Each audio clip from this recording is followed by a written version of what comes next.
Jim, good morning to you first of all. Congratulations, you will be the next Treasurer of Australia. Has it sunk in yet? Thanks very much, Pete, and for the opportunity to have a chat with you this morning. I don't think it has sunk in quite yet, but we've already begun the hard work in our portfolio. I had a briefing yesterday from the Treasury Secretary, and there'll be more of that today. So it's an exciting opportunity to work with Anthony Albanese and our really terrific Labor team to try and address some of the big challenges that we would inherit.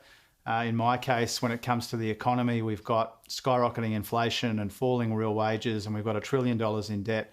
And so there's not really any time to celebrate. The hard work has already begun.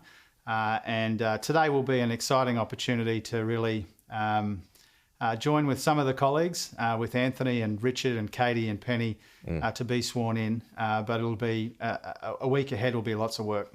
Which other portfolios are you likely to have by the end of the day, Jim? Well, my understanding is I'll have a couple of other portfolios. I'll leave that to Anthony Right. to release at the appropriate time. But Okay. As you'd expect, when only 5 of us are being sworn in, there'll be a sharing of portfolios. But my main focus will be the Treasury, of course. Do you think, or will Labor get the numbers to form majority government? Oh, it's looking possible. I'm not prepared to kind of predict that outcome just yet. There's a handful of seats where we are ahead, or we expect to be ahead, which could get us to perhaps 76 seats, but it still could go either way. Obviously, of course, we want there to be a decent majority government. That's our first preference, but we'll play the cards that we're dealt. At the moment, there's probably 3 or 4 where we are relatively confident, but not yet assured. Okay, you mentioned some of those economic headwinds that you now face, so you're not going to get any type of honeymoon period. You've got the massive debt, cost of living crisis, which you just referred to. What's the first thing that you want done?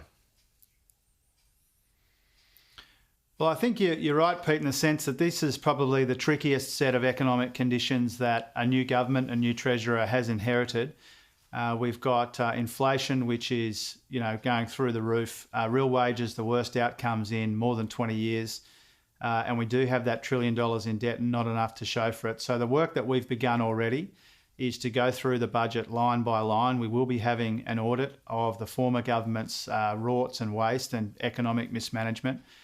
We'll start the work this week towards the budget that I want to hand down towards the end of October. So that's really the highest priority in the first instance, to implement our commitments in a way to make sure that we are addressing these serious economic challenges that we are inheriting. Are you going to have another look at stage 3 tax cuts given the size of the debt that we've got now that you've won office? No, we've indicated that those tax cuts are already legislated. Our priorities lie elsewhere. We've got a multinational tax agenda that we outlined during the course of the campaign. We've got a substantial program of savings already, and I pay tribute to my friend Katie Gallagher, who will be sworn in today, as well as the Finance Minister. We've done a lot of work already when it comes to savings, but there will be much more work to be done, because what we want to see in the budget, we've got this $1 trillion of debt that we are inheriting.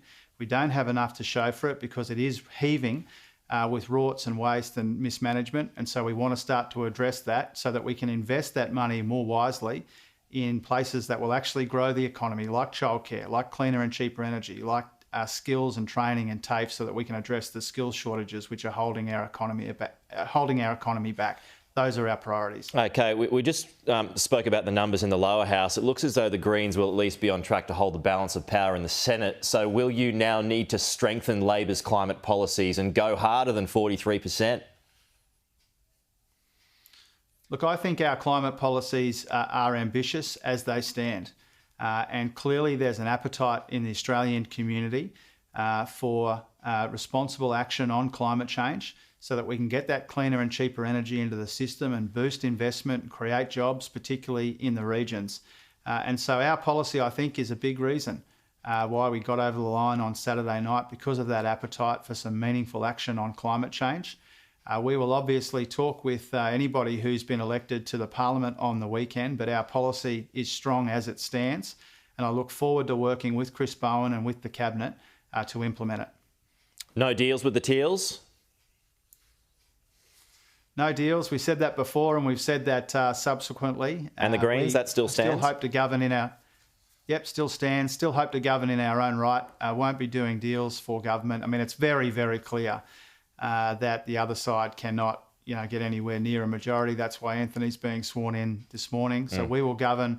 We will implement our priorities and our policies. We want to work with anyone around Australia, not just in the Parliament, who wants a better future like we do.